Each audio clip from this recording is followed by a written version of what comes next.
Hola, bienvenidos a Sin Esperanzas, el show de los cinéfilos cuarentones, en el que un par de señores que tienen escudos de armas con pedigrí y toda la cosa los reta a mantenerse despiertos durante los siguientes minutos en los que vamos a parlotear sobre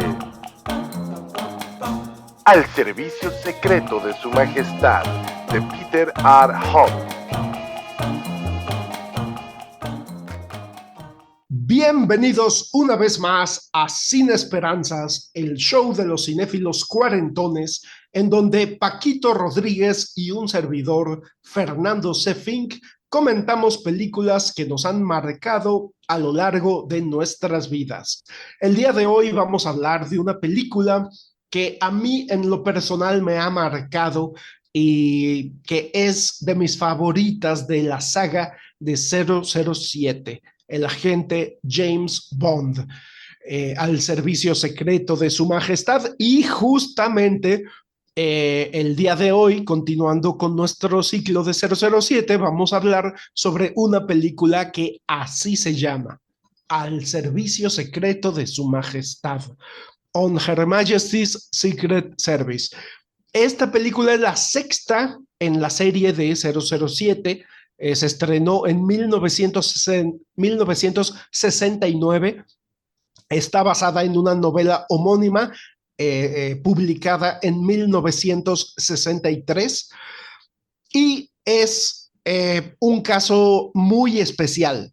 Es un parteaguas en la saga, porque es la primera vez que Sean Connery no interpreta al agente 007.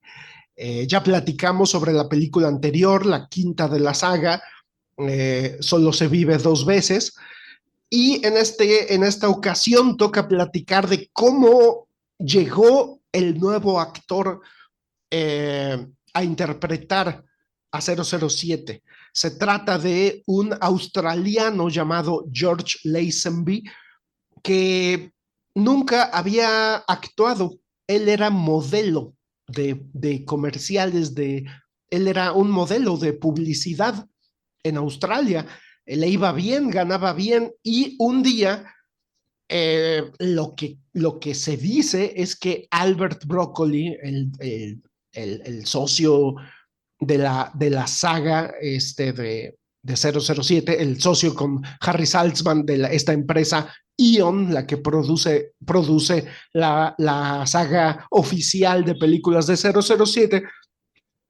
Se dice que lo conoció en una peluquería y que ahí platicaron y que resultó que le preguntó, pues no sé, yo creo, entablaron conversación y de algún modo Albert Broccoli se enteró que era un modelo exitoso de publicidad en Australia y le pareció que tenía unas características físicas ideales para interpretar a James Bond y le pidió que hiciera unas pruebas de cámara.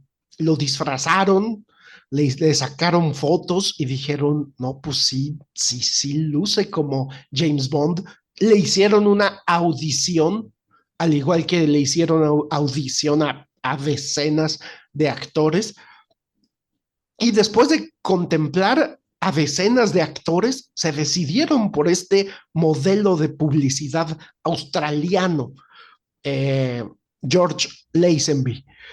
Decidieron adaptar esta novela, que me parece muy buena, es de las pocas novelas que he leído de 007 y a mí me gustó mucho, y además la trama de la novela fue adaptada de una manera bastante fiel, porque es una gran historia, es una buena historia de 007.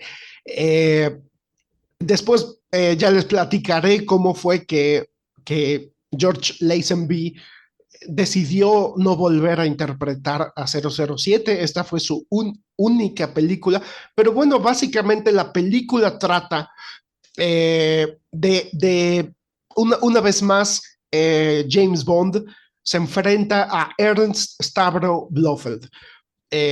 Al parecer, M, su jefe, no quiere ya que que James Bond persiga a Blofeld para matarlo, le quita esa tarea.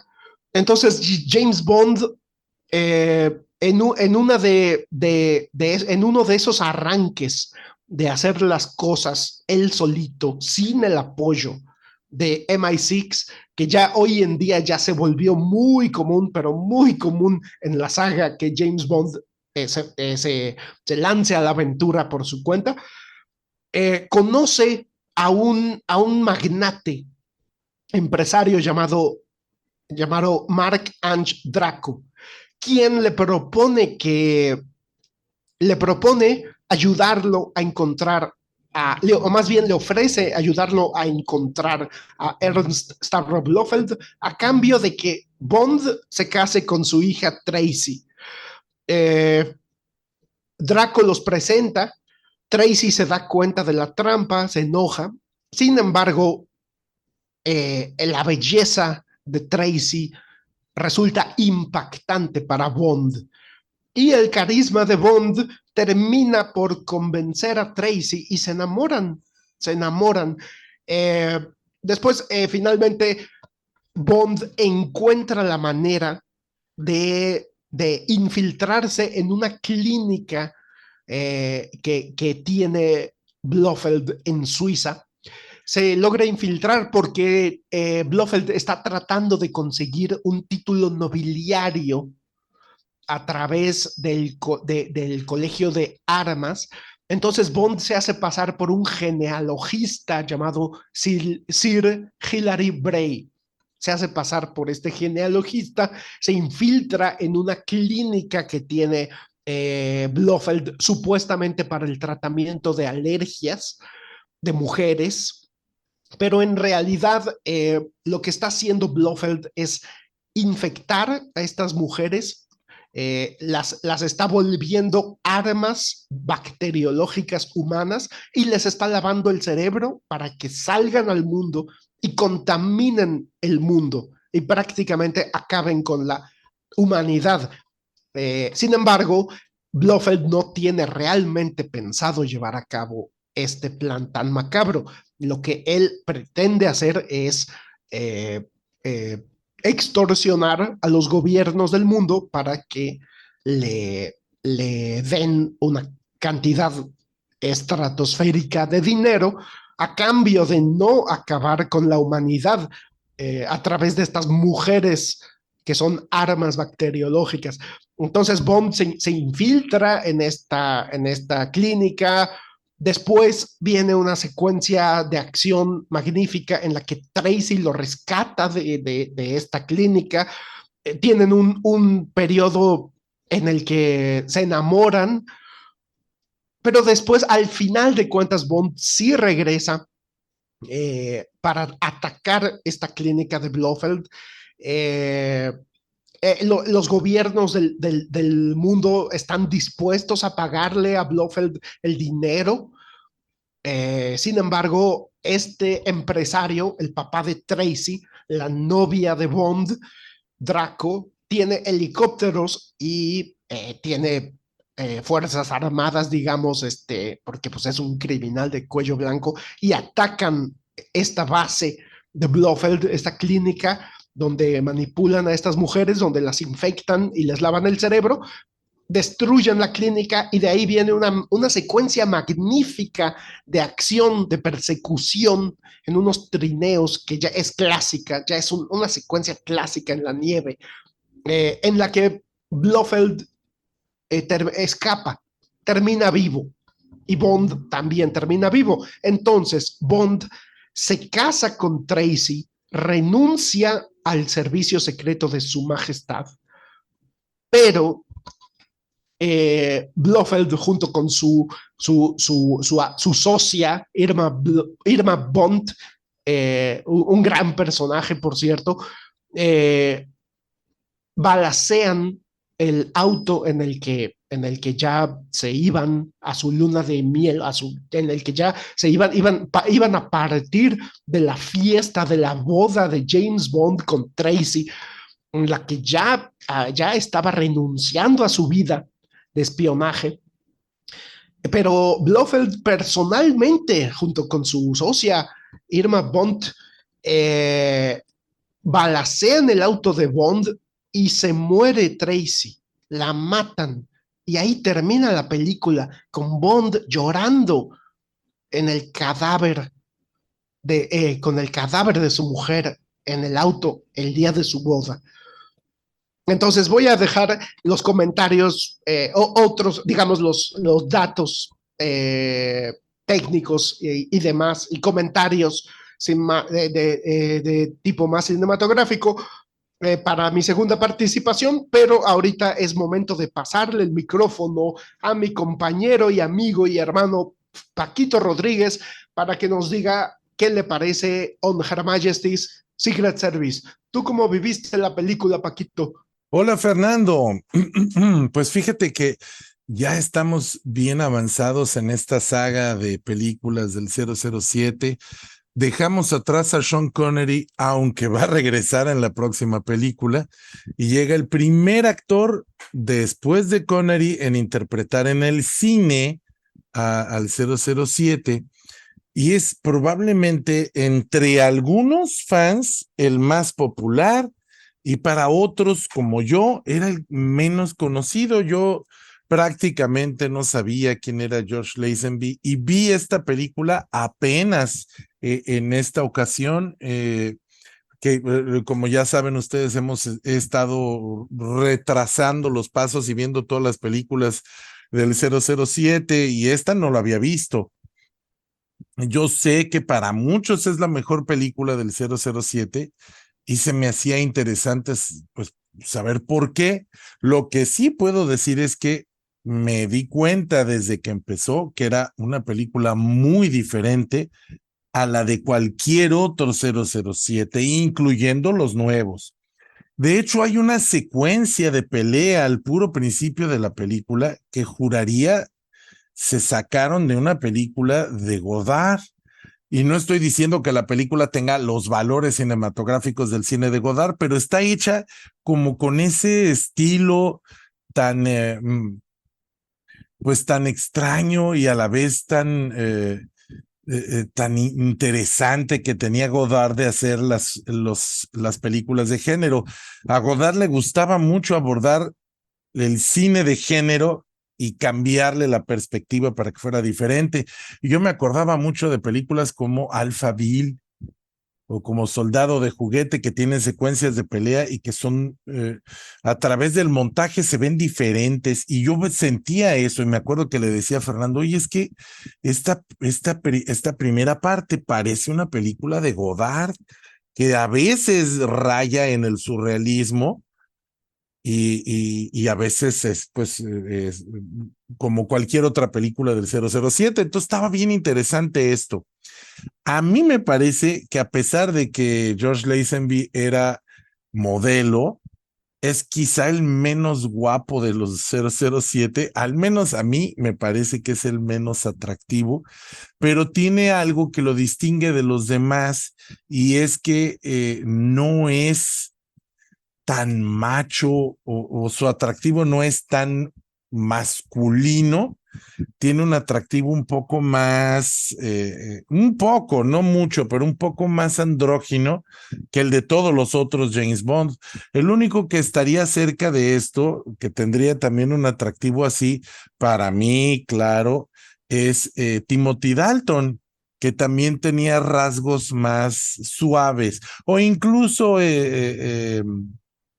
Pierce Brosnan, pero Pierce Brosnan, aún cuando tenía rasgos más suaves que Daniel Craig, ya no tanto. Ese sí tiene un rostro un poco más femenino, si quieres. No estoy diciendo que sea un James Bond sensible, que sea un James Bond diferente. Sí es diferente, pero no tanto.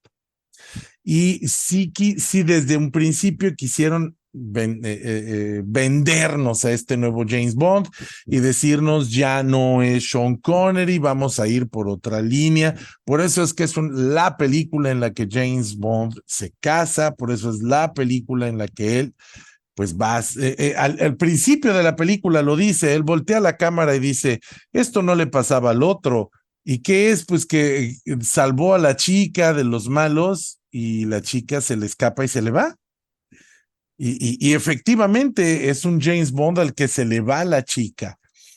Me parece que es la primera vez que vemos a Bond con tartán escocés y es la primera vez en la que se escucha sus antecedentes nobles. Él tiene un escudo de armas y son muchos, muchos, muchos detalles que rompen con la narrativa tradicional del agente 007 y eso se me hace muy relevante si no fuera por el hecho de que el mismo George Lazenby decidió ya no hacer más películas.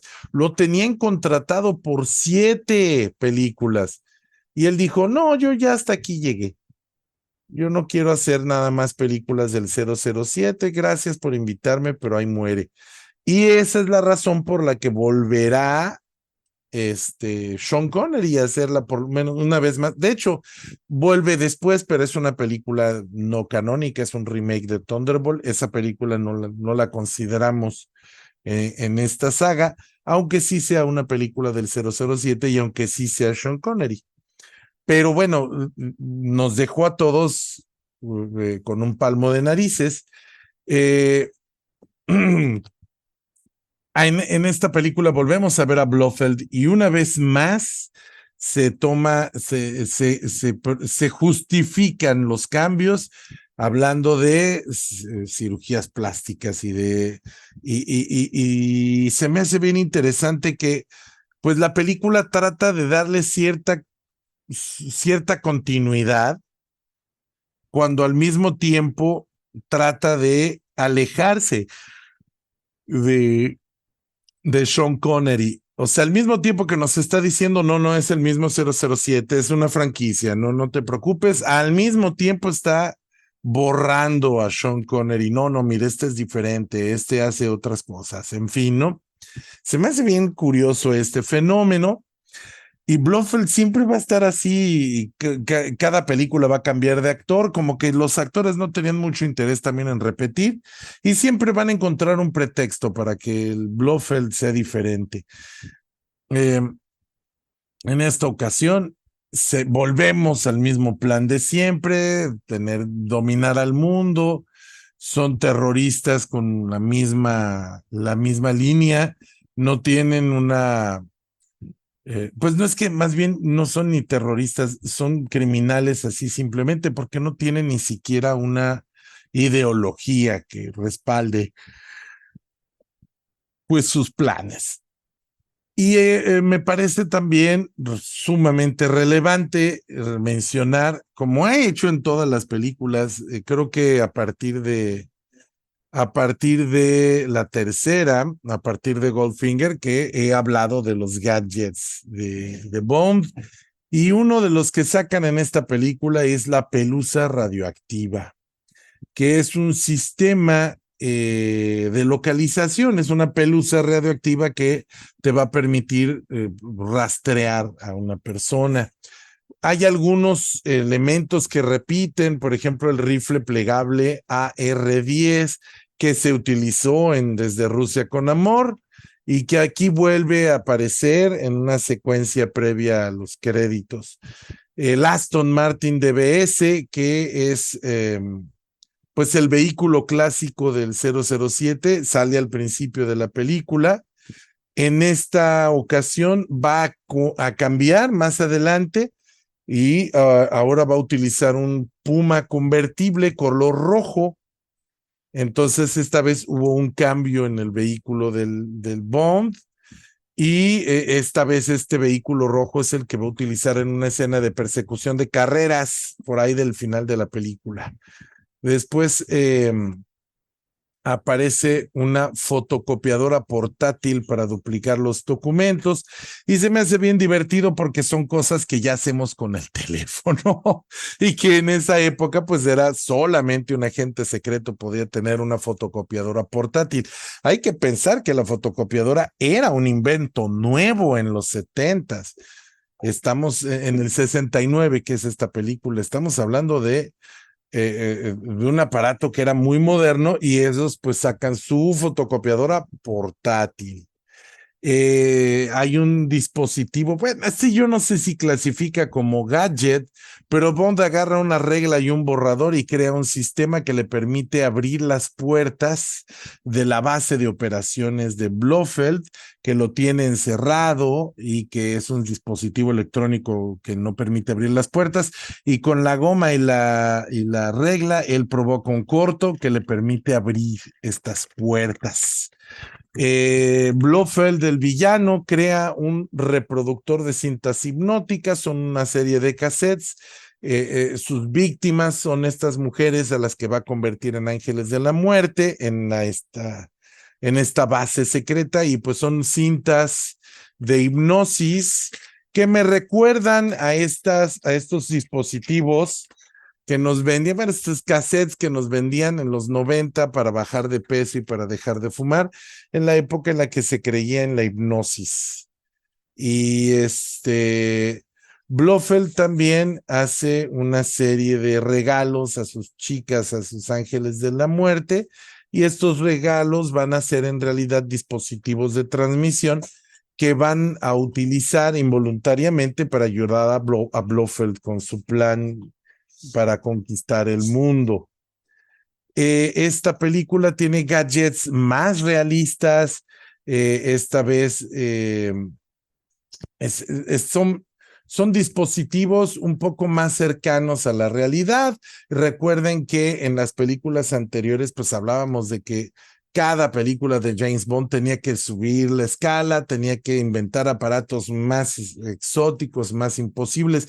En la anterior había un respirador de reciclador de aire, que pues, por supuesto es imposible aún en nuestros tiempos. Y estos dispositivos, la mayoría son factibles, algunos ya incluso son una realidad.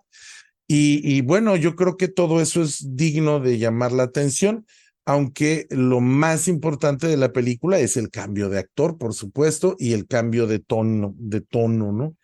Es una película menos fársica, sin dejar de ser farsa, pero es menos fársica. Ya recuerden que mencionamos en nuestras críticas anteriores que las películas de Sean Connery poco a poco fueron subiendo el tono ridículo de la saga. Ya sabían que la gente eso buscaba, ya existía la película paródica Casino Royale, que era una comedia, 100% comedia. Ya estaba por ahí el Superagente 86, que era una parodia de todo esto. Entonces ellos ya eran conscientes de que eso vendía, pero en este momento hacen una breve pausa, porque pues con la Zenby querían ir por otro lado. Una pausa que solo va a durar esta película, porque las películas posteriores pues ya serán con Sean Connery y con Roger Moore, y otra vez van a volver a subir la regla, elevar la vara de la comedia y de la farsa. En fin, me parece que es una película interesante, una película que aporta mucho al fenómeno Bond. Yo quisiera hablar un poco más sobre su música, porque mi papá siempre me dice, oye, es que no mencionaste esto, no mencionaste aquello, pero esta película ni siquiera puedo mencionar el tema, el tema musical. Espero que Fernando ahí me ayude, me rescate, pero ni siquiera me sé el tema musical de Al Servicio Secreto de Su Majestad. Y yo creo que eso es importante, porque había películas que yo no había visto, pero que sí había escuchado el tema, ¿no? Yo en Thunderbolt era Tom Jones, y hemos hablado de que es ya una regla que las películas, sus temas los cantan bandas famosas que componen una canción exclusiva para las películas del 007, y en este caso yo no sé, no tengo idea de cuál es el tema musical. Bueno, Fernando, te devuelvo el micrófono y te agradezco la oportunidad de estar aquí contigo. Vamos a seguir comentando sobre Al Servicio Secreto de Su Majestad. ¿Y tú qué piensas, Fernando? ¿Estoy muy perdido de plano? No, Paquito, para nada, al contrario, es muy interesante que menciones que no recuerdas el tema musical, porque en efecto es un tema musical atípico, totalmente es otro parteaguas en la saga, porque la primera película, el tema que se escucha durante los créditos de inicio, pues es el tema de 007, de Monty Norman, el clásico. Es básicamente el tema que ahora escuchamos en las películas de 007, pero aparte de escucharlo durante la película, lo escuchamos en los créditos finales. Mientras que en la primera película, Doctor No, de la cual platicamos ya en este podcast, es el tema de inicio de los créditos finales y es la primera película de Bond que no tiene una canción cantada, que no tiene un tema musical cantado, la de Doctor No. A partir de eso vendrían, como bien mencionas, la de Thunderball, bueno, en orden sería From Russia with Love, que es una canción magnífica, Goldfinger, otra gran canción de 007, Thunderball, otro rolón, You Only Live Twice, no está nada mal, pero para esta película, John Barry, una vez más, haciéndose cargo de la banda sonora, no sabía cómo hacer una canción, así un tema musical con letra que tuviera las palabras On Her Majesty's Secret Service. Entonces se le ocurrió hacer un tema instrumental, una vez más, así como lo hacen en Doctor No. Y no solo eso, sino que creo que esto nos pone de manifiesto con aún mayor con mayor contundencia lo que nos dices de este distanciamiento que están haciendo, de esto que ahora Bond, como mencionas, hace cosas diferentes, luce diferente, es más escocés que nunca, se menciona su linaje familiar, el lema de la familia, el mundo no es suficiente. Asimismo, pareciera, y hay mucha gente que lo dice, que John Barry o que la Eon trató de modificar el tema de Bond, que trataron de hacer un nuevo tema de Bond para un nuevo actor de Bond. Entonces, este tema musical que se llama On Her Majesty's Secret Service es instrumental y es una joya, a mi parecer. Es un gran tema que lo tocan a lo largo de la película.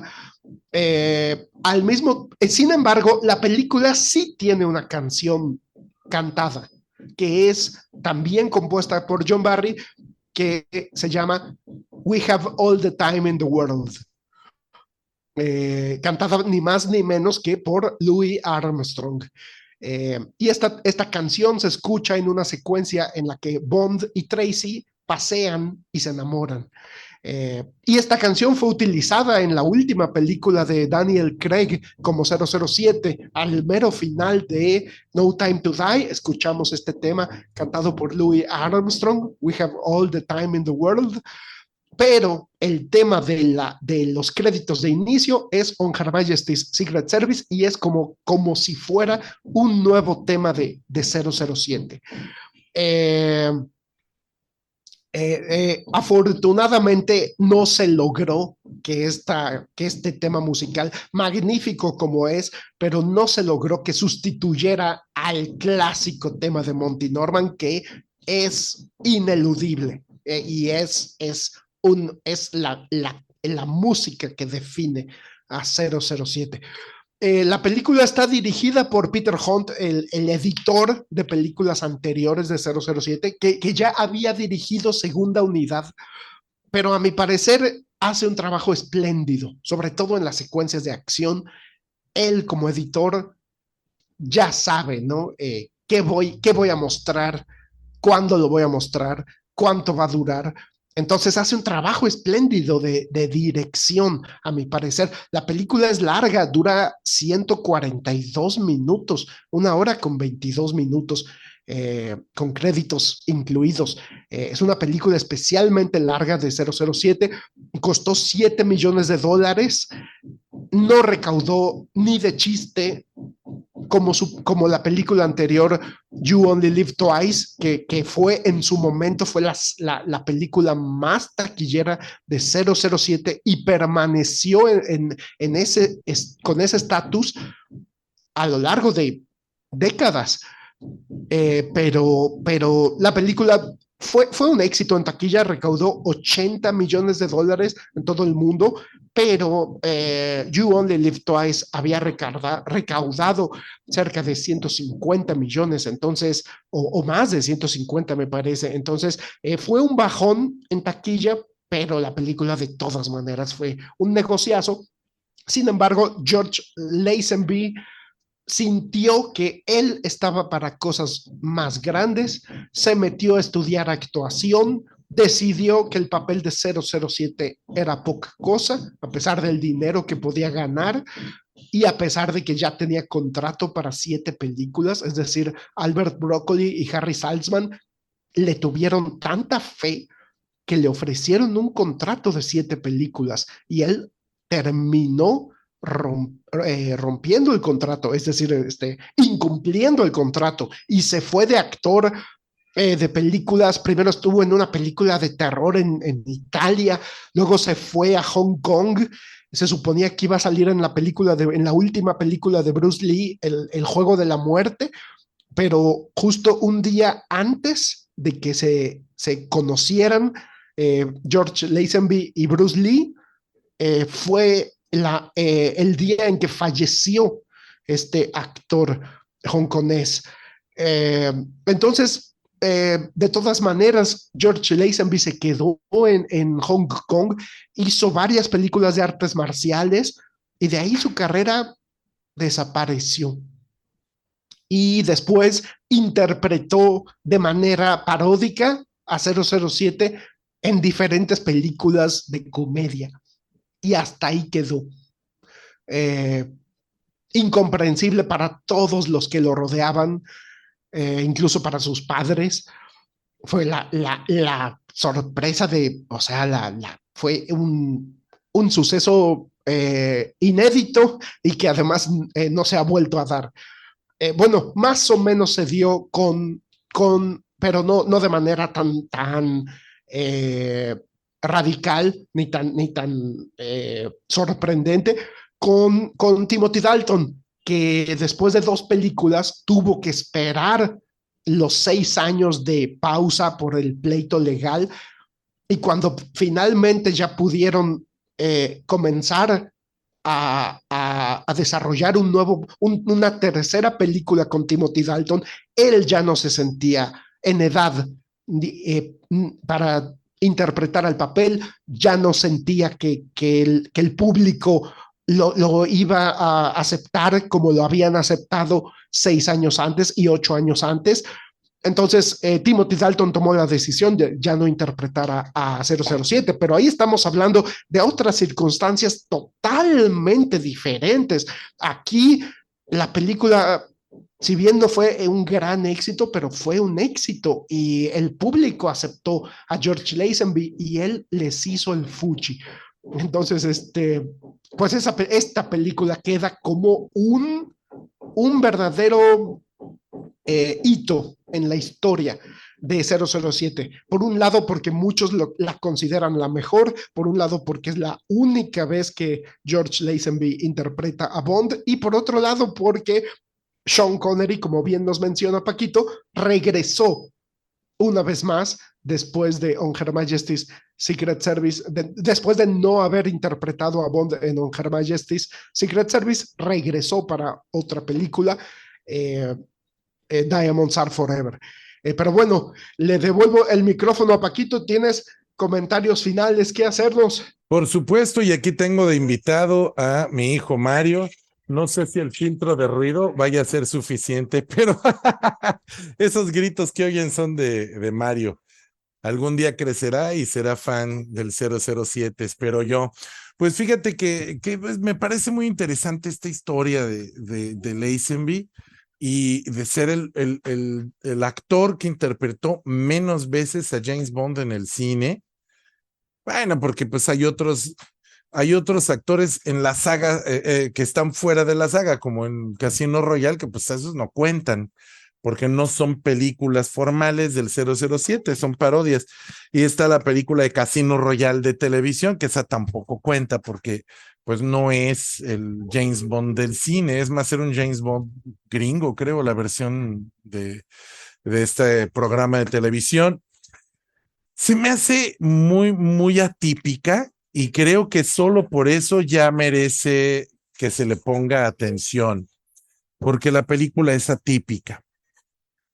También me interesa o recupera mi interés en el personaje, que lo casen, que se vaya por otra línea, porque ya se estaba volviendo muy aburrido y como las películas salían tan seguido, la gente que fue a ver Doctor No era la misma gente que estaba viendo esta después de, pues, de todas las películas de Connery. Son menos de 10 años, o sea, del 64 al 69, son 5 años. No, del 62, perdón, el 69, pero son menos de 10 años. Entonces están muy frescas las películas y si bien es cierto que la falta de videocaseteras y hacía que la gente, pues si no iba al cine a ver las películas, no tenían otra oportunidad. En la televisión salían películas, pero no salían películas nuevas, no era tan fácil ver este tipo de cine en la tele. De todos modos estaba muy fresco en la gente, entonces se iban a aburrir. Y es algo que le pasó a muchas empresas.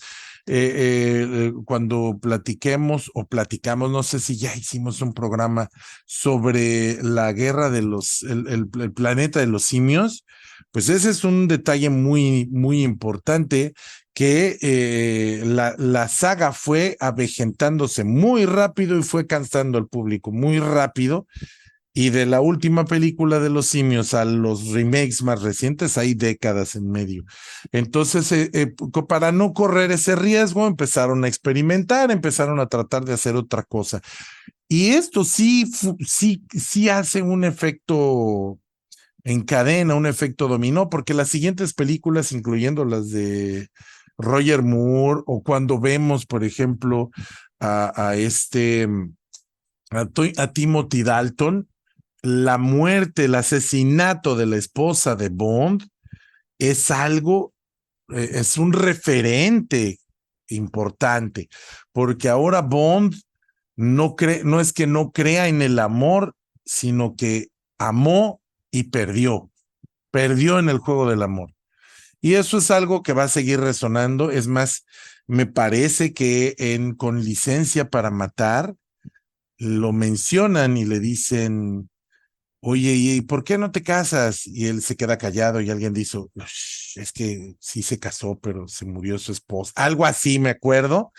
Y esto resuena con lo que van a hacer después en las películas de Daniel Craig, cuando Vesper Lynd muera.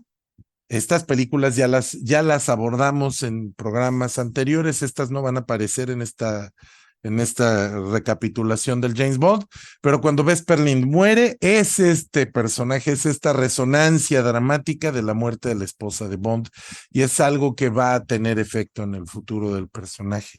Yo creo que es muy, muy, muy importante, muy, muy interesante. Y pues vamos a mandar los saludos a los sospechosos comunes, a todas las personas que nos escuchan siempre. Yo siempre voy a la página, a Facebook, a YouTube y veo la gente que nos...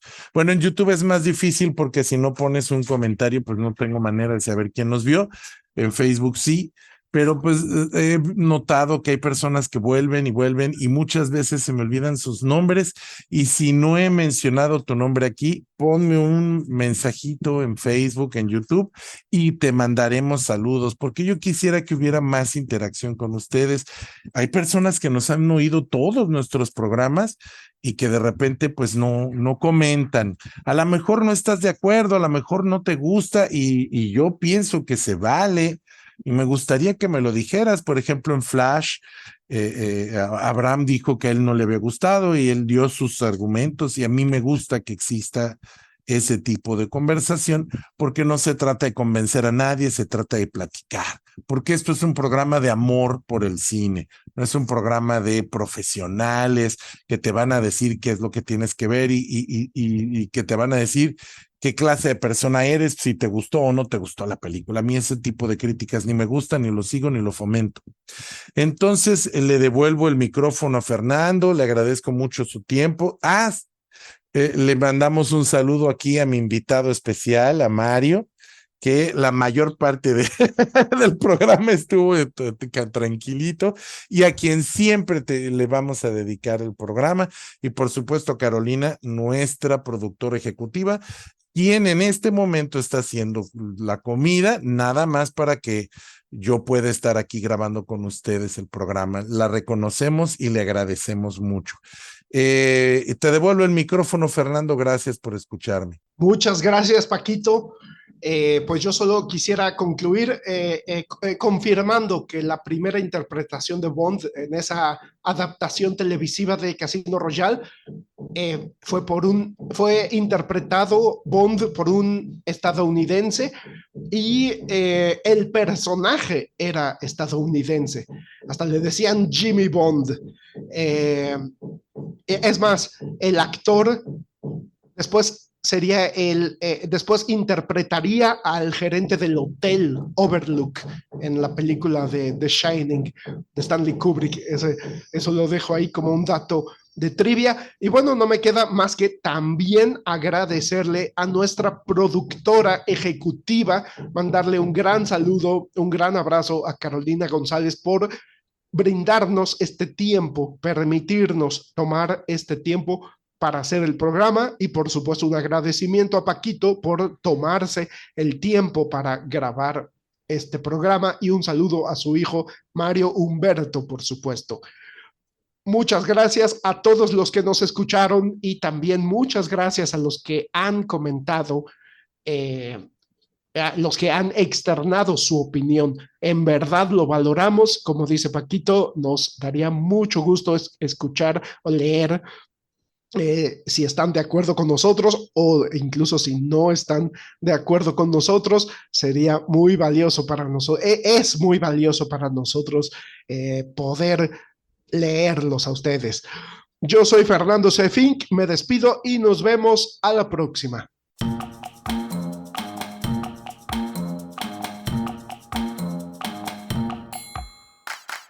Esto fue Sin Esperanzas, el show de los cinéfilos cuarentones, con Fernando C. Fink y Paquito Rodríguez.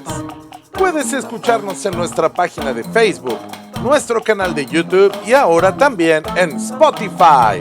¡Hasta la próxima!